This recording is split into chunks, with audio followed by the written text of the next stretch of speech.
यस कार्यक्रमका साथमा Dhulikhel eco resort सम्पर्क 9865554636 011490102।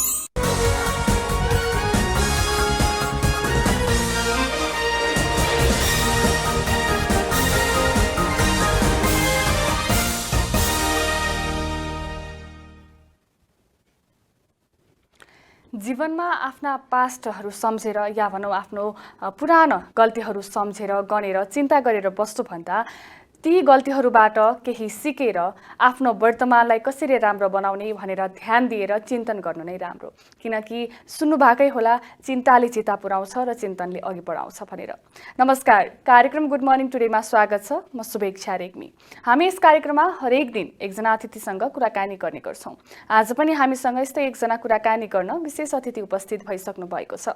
उहाँ हुनुहुन्छ नेपाल पुस्तक तथा स्टेसनरी व्यवसायी महासङ्घका नवनिर्वाचित अध्यक्ष शिवसागर शर्मा। आज हामी उहाँसँग कुराकानी गर्दा उहाँको यो चुनावी यात्राको कुराकानी गर्नेछौँ। त्यसै गरी यो स्टेसनरी व्यवसायको विषयमा पनि थोरै कुराकानी गर्नेछौँ। अहिले पनि उहाँलाई ढिला नगरी स्वागत गरौँ। स्वागत छ सर यहाँलाई। धन्यवाद। आराम हुनुहुन्छ? ठिक छ, एकदम राम्रो छ। केमा व्यस्त हुनुहुन्छ? अब भर्खरै चुनाव सक्यो। पहिला सर्वप्रथम त यहाँलाई धेरैभन्दा धेरै शुभकामना र बधाई पनि। थ्याङ्क यू म्याम, धेरै धेरै धन्यवाद। केमा व्यस्त हुनुहुन्छ अहिले? भर्खर हाम्रो निर्वाचन सम्पन्न भएको छ। नेपाल पुस्तक तथा स्टेसनरी व्यवसायी महासङ्घको 7औं राष्ट्रिय महाधिवेशन हामीले 18 र 19 गते काठमाडौँमा सम्पन्न गरेका छौँ। पहिला जिल्लाका गतिविधिहरू, जिल्ला अधिवेशनहरू, प्रदेश अधिवेशन हुँदै राष्ट्रिय महाधिवेशन सम्पन्न गर्दा अलिकति थकानको अनुभूति भएको छ। त्यही अब बिस्तारै हामी फेरि सरलाई चिया राखौँ, चिया पिउँदै कुराकानी गरौँ त। भनेपछि प्रतिस्पर्धा कस्तो भयो? यहाँले सोचेको जस्तो गाह्रो भयो कि सहज? अब थकान पनि छ भन्नुभयो होइन, कतिको सहज भयो, असहज भयो, के भयो? होइन, यस्तो हो, म योभन्दा अगाडि महासचिवको भूमिकामा थिएँ। हजुर। अवश्य पनि यो कार्यक्रम मेरो आफ्नो उम्मेदवारी भन्दा पनि कार्यक्रमलाई कसरी भव्य र सभ्य रूपमा सम्पन्न गर्ने भन्ने नै हाम्रो मुख्य उद्देश्य थियो।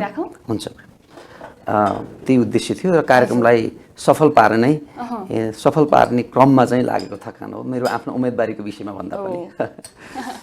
भनेपछि सोचे जस्तै भयो, अलिकति प्रतिस्पर्धात्मक पनि भयो। हो हजुर, अवश्य पनि हामी सहमतिको प्रयत्न गऱ्यौँ। सहमति हुन नसकेपछि हामी यो चाहिँ प्रतिस्पर्धामा जाउँ न भन्ने हिसाबको एउटा सहमति गऱ्यौँ र प्रतिस्पर्धामा अगाडि बढ्यौँ। मलाई सफलता मिल्यो। अन्य साथीहरू जो हुनुहुन्छ मसँग, अन्य 2जना साथीहरू पनि प्रतिस्पर्धा गर्नुभएको थियो। उहाँहरूभन्दा मेरो केही मत बढी आयो, त्यो कारणले गर्दा मत पनि यहाँले जस राम्रै पाउनुभयो। कति 551 मतमा 323 मत प्राप्त 511 मत हो टोटल खसेको। त्यसमा मेरो 323 मत मेरो थियो, बाँकी अरू 2जना साथीहरूको थियो। राम्रै मतसँग यहाँले यो अध्यक्ष पदमा निर्वाचित हुनुभएको छ। सो यो अब निर्वाचित भइसकेपछि चाहिँ अब मान्छेका विभिन्न योजनाहरू पनि हुन्छन् होइन। सो यहाँको योजना चाहिँ के छ? योजनाबाटै सुरु गरौँ न त। योजना भन्दा पनि हाम्रो अब यो नेपाल पुस्तक तथा व्यवसायी महासङ्घको जुन 7औं राष्ट्रिय महाधिवेशन भयो, हामीले महाधिवेशनबाट 29 बुँदे भावी कार्ययोजना पास गरेका छौँ। ती पास भएका कार्ययोजनालाई कार्यान्वयनमा लैजाने मेरो आफ्नो उद्देश्य, लक्ष्य मेरो त्यही नै हो। मेरो भावी योजना भनेको नि त्यही नै हो। मेरो आफ्नो भन्दा पनि हाम्रो हाउसले नै पास गरेका 29 बुँदे कार्ययोजनालाई कार्यान्वयनको तहमा पुर्याउने नै मेरो उद्देश्य छ, मेरो योजना छ। यहाँले भन्नुभयो 29 बुँदे अब जुन कार्ययोजनाहरू छ त्यो यहाँले पेश गर्नुभएको छ होइन। सो यो कार्ययोजनामा चाहिँ यहाँहरूले व्यवसायलाई लक्षित गरेर राख्नु भएको छ या के छ? समग्र कोलाई लक्षित गरेर चाहिँ बुँदाहरू बनाउनु भएको छ? अवश्य पनि हाम्रो सङ्गठन नै व्यावसायिक महासङ्घ भएको हुनाले व्यावसायिक संरक्षणका कुरा, व्यवसाय प्रबन्धनका कुरा, व्यवसायलाई प्रविधि मैत्री बनाउने कुरा त अवश्य पनि हुन्छन्। त्यो सँगसँगै सोसाइटीसँग, समाजसँग जोडिएका कुराहरू पनि हामीले गर्छौँ।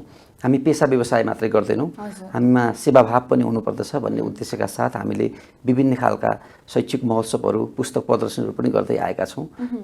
मानिसलाई पुस्तक पढ्न अभिप्रेरित गर्ने खालका गतिविधिहरू पनि हामीले सञ्चालन गर्छौँ। यो हामीले चाहिँ पर्सि 29 गतेबाट मेचीदेखि महाकालीसम्म मोबाइल बुक एक्सपो भनेर हामीले सञ्चालन गर्ने कुरा गरेका थियौँ। अब यो बिचमा हाम्रो महाधिवेशन पनि भयो र तुरुन्तै यो शैक्षिक सत्र सुरुवात पनि हुँदैछ। विद्यार्थीहरू आफ्नो परीक्षामा तयारी पनि गर्दै हुनुहुन्छ। त्यो कारणले गर्दा त्यसलाई हामीले असोजमा सारेका छौँ र फेरि असोजमा हाम्रो साउथ एसिया इन्टरनेसनल बुक फेयरको हाम्रो दोस्रो श्रृङ्खला हामीले सुरु गर्दैछौँ। त्यसमा चाइनिज र इन्डियन दुवै प्रदर्शकहरू आउनुहुन्छ। त्यो बाहेक अन्य देशका प्रदर्शकहरू पनि हामीले बोलाएका छौँ। त्यस्तै असोजको 3 देखि 5 गतेसम्म हामीले काठमाडौँमै नेपालमा पहिलोपटक नेपाल स्पोर्ट्स एक्सपो आयोजना गर्दैछौँ। यस्ता विभिन्न खालका प्रदर्शनीहरू पनि हाम्रो योजनामा छन्।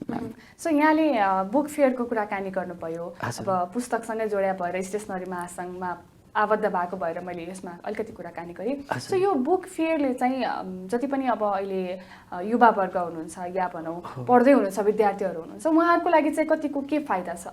अवश्य पनि यो त पुस्तक पढ्नको लागि अभिप्रेरित गर्ने एउटा प्लेटफर्म हो। हाम्रो त्यहाँ मात्रै पुस्तक प्रदर्शन मात्रै हुँदैन, त्यो एउटा शैक्षिक महोत्सवको रूपमा हामीले त्यसलाई अगाडि बढाउँछौँ। त्यहाँ कला साहित्य राजनीतिक विभिन्न खालका प्रबुद्ध व्यक्तित्वहरूलाई बोलाएर हामीले पुस्तक पढ्न अभिप्रेरित गर्ने खालका पठन संस्कृति विकासका लागि विभिन्न खालका कार्यक्रमहरू सञ्चालन गर्छौँ। त्यसबाट पनि पुस्तक पढ्नुपर्छ, यसबाट ज्ञान प्राप्त हुन्छ भन्ने खालको एउटा सन्देश हो म्याम। त्यो सन्देश एउटा भनाइ छ नि, अब पढेर कहिले पनि सकिँदैन भनेर भनिन्छ नि। एउटा जुन उमेरमा पनि पढ्न रुचि भएको मान्छेले त कति पनि पढ्नुहुन्छ होइन। सो यो जुन अहिले अब विद्यार्थीहरू हुनुहुन्छ अध्ययनरत हुनुहुन्छ या भनौँ आफ्नो एउटा कक्षाहरू पास गरेर बसिसक्नु भएको छ, अब आगामी दिनमा केही गर्ने योजनाहरू पनि बनाएर बसिरहनु भएको छ नि। सो उहाँहरूको लागि चाहिँ यो किताब पढ्नु भनौँ न यो एउटा सामान्य हिसाबले चाहिँ कतिको किताब पढ्दा चाहिँ या भनौँ बाहिरी टेक्स्ट बुक भन्दा अन्य किताबहरू पढ्दा चाहिँ कतिको फाइदाजनक या भनौँ कति पढ्नुपर्ने चाहिँ हुन्छ? यो त किताब कति पढ्ने भन्ने त लिमिटेसन नै भएन। जति बढी पढ्न सकौँ त्यति राम्रो। हामीले त जति विद्यार्थीहरूले जति धेरै किताब पढ्नुहुन्छ त्यति सूचना प्राप्त हुन्छ, ज्ञान प्राप्त हुन्छ। त्यो कारणले गर्दा किताब यति नै पढ्नुपर्छ भन्ने चिज त छैन, तर पनि जति सकिन्छ होइन। रुचिको कुरा पनि हो किताब पढ्ने भन्ने विषय। कोही मान्छेलाई धेरै किताब पढ्न रुचि लाग्छ होइन, कसैलाई एउटै किताब चाहिँ महिनौँ दिनसम्म पनि वर्षमा पनि एउटा किताब नपढेका उदाहरणहरू पनि हुन्छन्, भेटिन्छौँ हामी होइन। त्यस्तो समाजमा त्यस्ता मान्छेहरू हुन्छन्। कोही विद्यार्थीहरू भाइ बहिनीहरू शिक्षा प्रेमीहरू साहित्यकारहरूले हप्तामै पनि 2-3टा किताबहरू पढेको पनि हामीले सुन्न पाउँछौँ। त्यो कारणले गर्दा यो पुस्तक रुचिको विषय हो। त्यो कारणले गर्दा चाहिँ रुचि जगाउने काममा हामी लागिरहेछौँ। एउटा पुस्तक व्यवसाय भइसकेपछि होइन यहाँले अब लामो समयदेखि यो व्यवसायमा आबद्ध रहनु भएको छ। कति समय भयो यहाँ आबद्ध भएको? म 25 वर्ष भयो म्याम। 25 वर्ष यो क्षेत्रमा लागिरहनु भएको छ होइन। सो यो पुस्तक व्यवसायमा एउटा रुचि देखाउनु भयो यहाँले पनि होइन। त्यो रुचिको कुरा गर्दाखेरि चाहिँ कसरी यहाँ यो क्षेत्रमा चाहिँ लाग्नु भयो त? अवश्य पनि पहिला मेरो दाइ चाहिँ पत्रकार हुनुहुन्थ्यो। हजुर। हामीले पत्रिका पनि निकाल्थ्यौँ त्यतिखेर। पत्रिका निकाल्दै क्रमशः हामी साहित्यिक पुस्तकतिर लाग्यौँ।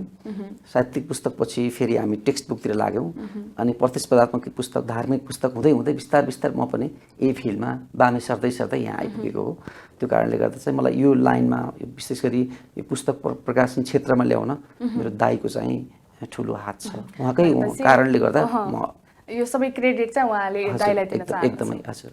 एउटा यहाँले अघि कुरा गर्नुभयो महासचिवमा पनि हुनुहुन्थ्यो, योभन्दा अगाडि चाहिँ उहाँ महासचिवमा कार्यकाल आफ्नो एउटा पुरा गर्दै आउनुभयो होइन। सो एउटा महासचिवको कार्यकाल पुरा गर्दा र अहिले जुन अध्यक्षमा अब नवनिर्वाचित अध्यक्ष हुनुभएको छ, सो यसमा चाहिँ के डिफ्रेन्स हुन्छ र यहाँले अब हुन्छ नि एउटा महासचिवमा हुँदाखेरि के गर्नुभयो र अब के गर्ने छ त प्लान?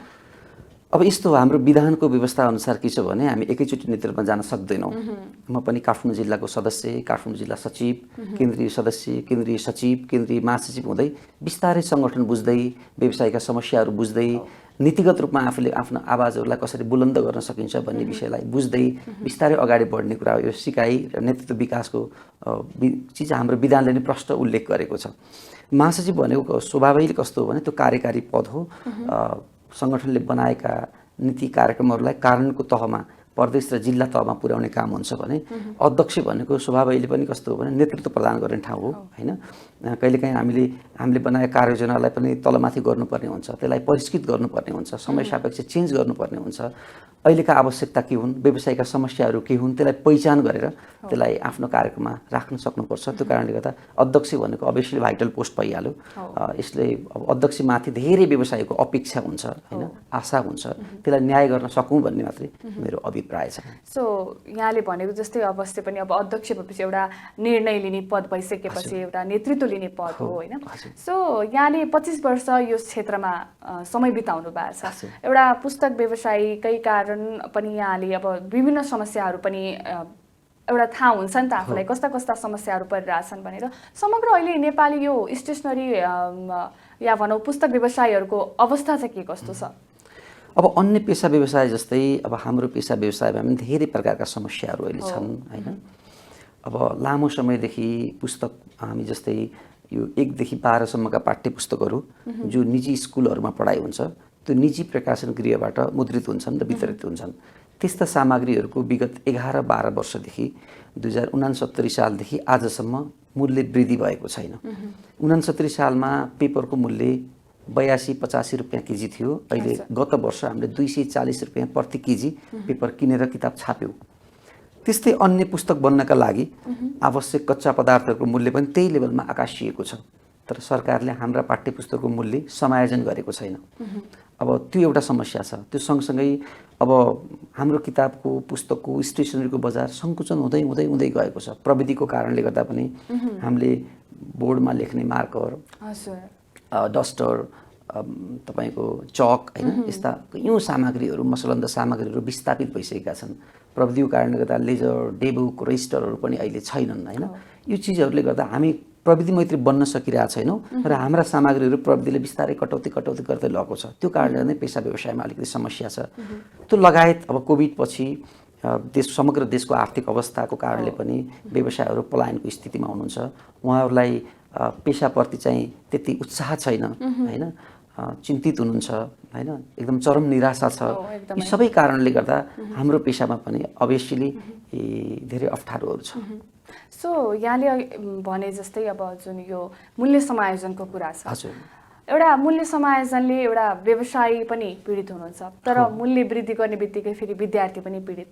यसमा चाहिँ सरकारले, यहाँको पर्सेप्सनमा चाहिँ सरकारले कस्तो भूमिका खेल्दै हुन्थ्यो जस्तो लाग्छ, विद्यार्थीलाई पनि मारमा नपार्ने र व्यवसायलाई पनि मारमा नपार्ने हिसाबले? सरकार भने हामी सबैको अभिभावक हो हैन। अझ व्यवसायको अझ बढी अभिभावक हो। व्यवसायलाई संरक्षण गर्नको लागि, प्रोटेक्सन गर्नको लागि, अब उनीहरूलाई अब काम गर्न अझ सशक्त भूमिका निर्वाह गर्नको लागि सरकारले व्यवसाय मैत्री नीतिहरू तर्जुमा गर्नुपर्ने हुन्छ। अभियसली पनि हरेक चिजको मूल्य वृद्धि भएको छ हैन। समय सापेक्ष मूल्य वृद्धि त गर्नै पर्ने हुन्छ, नभए त उद्योग धन्दा कल कारखाना बस्न सक्ने स्थिति भएन। हामी नेपालका मात्रै पुस्तक पढ्दैनौँ नि त, हाम्रा छिमेकी देश, हाम्रो दक्षिणतिर भारत छ, अन्य देशहरू पनि छन्। बहुराष्ट्रिय कम्पनीहरूले नेपालमा किताबहरू पठाइरहेका छन्। उनको किताबको मूल्य विद्यार्थीले महँगोमा किन्न सक्ने अनि नेपालमै उत्पादन भएका पुस्तकहरू त्यो रेटमा किन्न नसक्ने भन्ने चिज हुँदैन। जस्तै तपाईँ भारतमा प्रति पेज 3 रुपियाँदेखि 5 रुपियाँसम्म प्रति पेज आइसीमा पुस्तक छापिन्छ, बिक्री वितरण हुन्छ। हामी फोकलर किताब 1 रुपियाँ 45 पैसा नेपाली प्राइसमा हामी छाप्न बाध्य छौँ। भनेको हाम्रोभन्दा 3 टाइम्स 4 टाइम्स बढी मूल्य भएका पाठ्य पुस्तक पनि हाम्रा विद्यार्थी, हाम्रा छोराछोरीहरूले किनेर पढिरहेछन् हैन। अनि नेपालबाट त्यो पुस्तकहरू किन्न नसक्ने भन्ने चिज हुँदैन। किताब त नम्बर 1 त पहिला उद्योगी बाँच्नु पर्यो, प्रकाशक बाँच्नु पर्यो, लेखक बाँच्नु पर्यो। त्यो भएपछि नै पुस्तकहरू हुन्छन्। अब अहिले 1-12 को पाठ्य पुस्तकमा प्राय नेपालका प्रकाशकहरू आत्मनिर्भर छन्। सबै केही प्राविधिक विषयमा बाहेक सबै विषयहरूका पुस्तकहरू नेपालमै उत्पादन हुन्छन्, नेपालमै बिक्री वितरण हुन्छन्। हामीले विदेशी प्रकाशकहरूको पुस्तकको लागि हामी कुर्नु पर्दैन, पर्खिराख्नु पर्ने स्थिति छैन। त्यो कारणले गर्दा व्यवसायलाई बचाउनको लागि राज्यले समय सापेक्ष मूल्य समायोजन गर्नै पर्छ। मूल्य समायोजन गर्यो भने उद्योगी प्लस विद्यार्थीहरूलाई पनि भनौँ न उनीहरूकै दृष्टिकोणबाट हेर्दाखेरि चाहिँ सहज होला। हो, व्यवसायहरूले नि स्वभावैले नेपालको पुस्तक किन्दाखेरि चाहिँ बिक्री वितरण गर्दा उहाँलाई 100 रुपियाँको पुस्तक हो भने त त्यही पुस्तक भारतीय प्रकाशको 300 रुपियाँमा उहाँले बिक्री वितरण गर्न सक्नुहुन्छ भने 100 को पाउने सुविधा र 300 को पाउने सुविधा त अभियसली 300 को बढी हुन्छ नि त। अनि हाम्रा व्यवसायहरू पनि बाहिरकै पुस्तकहरू बेच्नको लागि बढी लालाहित हुनुहुन्छ। त्यसो हुँदा त नेपाली उद्योग धराशयीमा भयो नि त। त्यो कारणले नेपाली उद्योगलाई टिकाउनको लागि पनि यो आवश्यक छ। सो यहाँले भने जस्तै अब जुन बाहिरबाट आएका किताबहरू हुन्छन्, पुस्तकहरू हुन्छन्, उनीहरू चाहिँ यताका व्यवसाय पनि उतैको अलिकति धेरै बिक्री वितरण हुने भाव भएर उतैतिर लाग्नु भएको छ। होइन, त्यसबाट त अभियसली व्यवसायले त मुनाफा पनि हेर्छ नि अल्टिमेटली त। त्यो पुस्तक बिक्री वितरण गर्दा र नेपालको पुस्तक बिक्री वितरण गर्दा उताबाट बढी मुनाफा हुने भएपछि नेपालकै पुस्तक बिक्री वितरण गर्नुपर्ने बाध्यता हुँदा केही रहेन। त्यो कारणले गर्दा पनि हामीले बाहिरी पुस्तक र नेपाली पुस्तकको मूल्य एकरूपताको हामी विषयमा हामी सोच्नुपर्छ। के छ बाहिरी देशहरूबाट किताबहरू अब अफकोर्स के अरे शिक्षा भन्ने कुरा त अब जताबाट पनि आर्जन गर्न सकिन्छ हैन, तर बाहिरी किताबहरू, बाहिरी पुस्तकहरू चाहिँ हामीले यहाँ निर्यात गर्नै पर्छ कि के छ? होइन, हामी यो एउटा विडम्बना छ। बाहिरी पुस्तक हामीले निर्यात गर्न सक्छौँ, के अरे आयात गर्न सक्छौँ, र हामीले हाम्रा पुस्तकहरू निर्यात गर्न सक्दैनौँ। यो चाहिँ पोलिसी यस्तो छ, गभर्मेन्टको पोलिसी होइन, निर्यात गर्न सक्दैनौँ हामी, सक्दैनौँ होइन, त्यसमा चाहिँ निर्यातको पोलिसी छैन। नेपाली तपाईँ आफ्नो ब्रिफकेसमा झोलामा 2-4 किताब राखेर पढ्नको लागि लैजाने कुरा छुट्टै कुरो हो। व्यावसायिक रूपले हामीले छापेका पुस्तकहरू अन्तर्राष्ट्रिय बजारमा हामीले पठाउन धेरै गाह्रो छ, समस्या छ। तर बाहिरका किताबहरू सजिलै हामी आयात गर्न सक्छौँ। त्यो चिजले गर्दा पनि हामीलाई अप्ठ्यारो परेको छ। एउटा यो हामीले निर्यात गर्न नसक्नुको मेन रिजन हाम्रो भाषाले पनि हो कि? होइन, नेपाली भाषी त संसारभरि हुनुहुन्छ नि त। नेपाल सरकारको पोलिसी हो यो होइन, सरकारले यो बारे सोच्नुपर्छ। हामीले भनेका पनि छौँ होइन, यसको कारणले गर्दा नेपाली भाषा साहित्यका पुस्तकहरू विश्व बजारमा पुग्छन्। यो त राम्रो नै गर्छ भन्ने हिसाबले यो धेरै ठाउँबाट यो भनाइ भएको छ।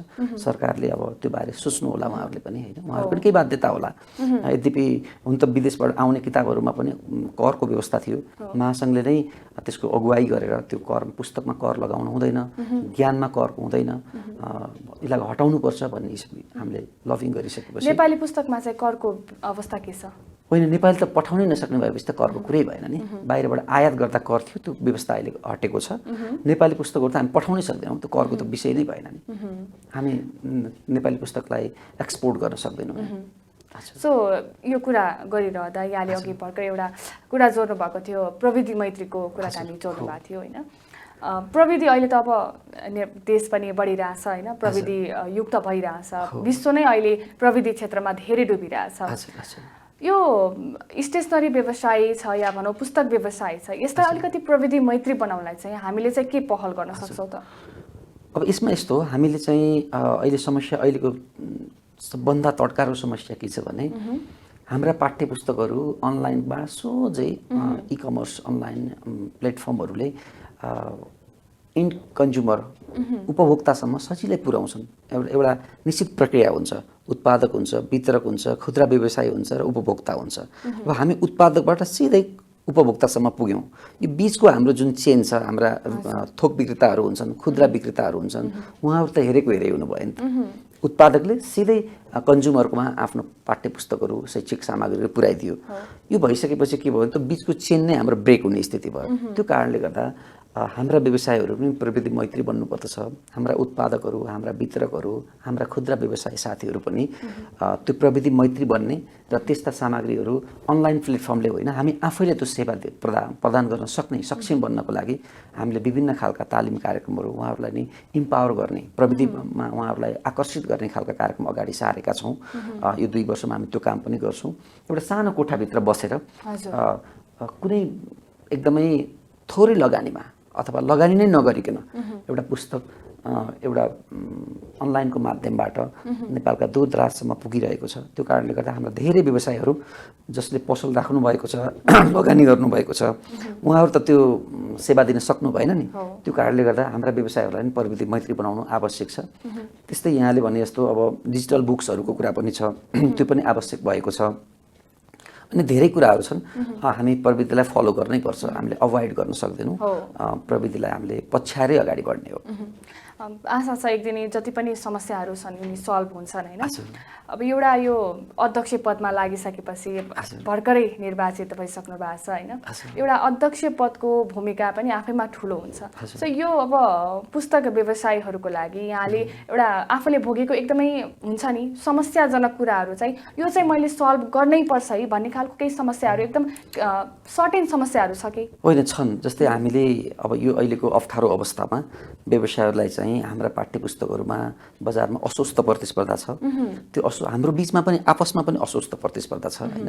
दुईटा पसलसँगै हुन्छ भने अर्कोले बढी छुट दिएर बिक्री वितरण गर्ने होइन। व्यवसायहरू यस्तो अप्ठ्यारो अवस्थामा पनि नेपाल सरकारले एकातिर पाठ्य पुस्तकको मूल्य निर्धारण गरिदिएको छ, 11 वर्षदेखि हाम्रा पाठ्य पुस्तकहरूको मूल्य समायोजन भएको छैन। त्यस्ता सामग्रीमा पनि अस्वस्थ प्रतिस्पर्धा भएर धेरै छुटको कारणले गर्दा व्यवसायहरू आक्रान्त हुनुहुन्छ। यो अवस्थामा देशैभरि सबै खालले पाठ्य सामग्रीहरूमा हामीले अङ्कित मूल्यमा बिक्री वितरण गरौँ, त्यसले पनि थोरै भए पनि व्यवसायहरूलाई राहत मिल्छ भन्ने खालको एउटा अभियान हामीले सञ्चालन गरेका छौँ।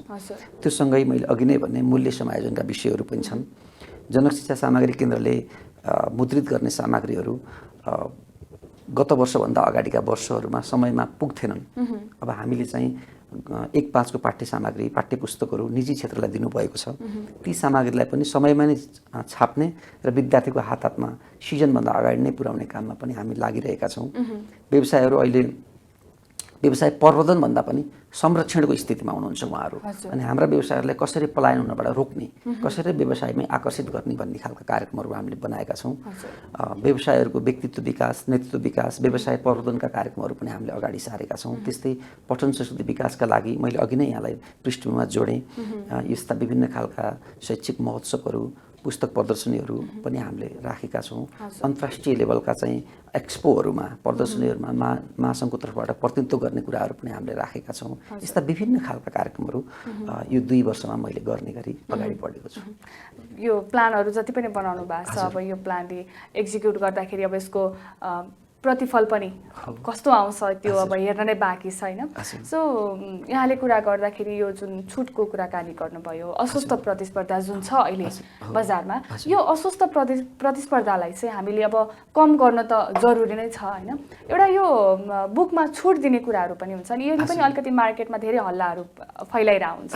सो एउटै पसलमा त्यो बुक अलिकति भारी छुट पाइने, अर्को पसलमा चाहिँ नपाइने भन्ने खालका कुराहरू पनि हुन्छन्। यसले त एउटा व्यापार गरेपछि केही न केही नाफाकै लागि, केही न केही मुनाफाकै लागि व्यापार गरिन्छ।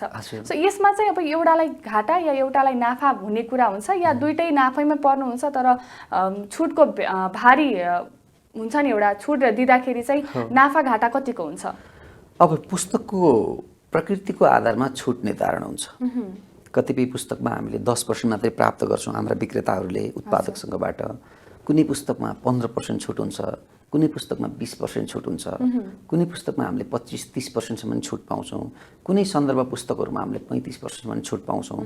पुस्तकको प्रकृतिको आधारमा त्यसको डिस्काउन्ट निर्धारण हुन्छ।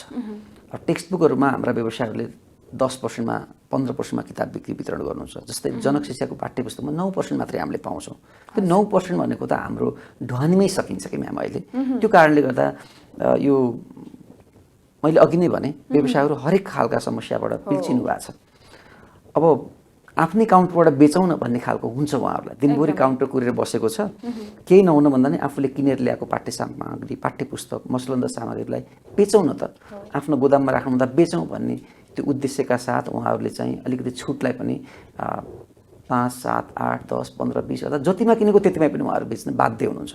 यो अस्वस्थ प्रतिस्पर्धाको कारणले गर्दा हो।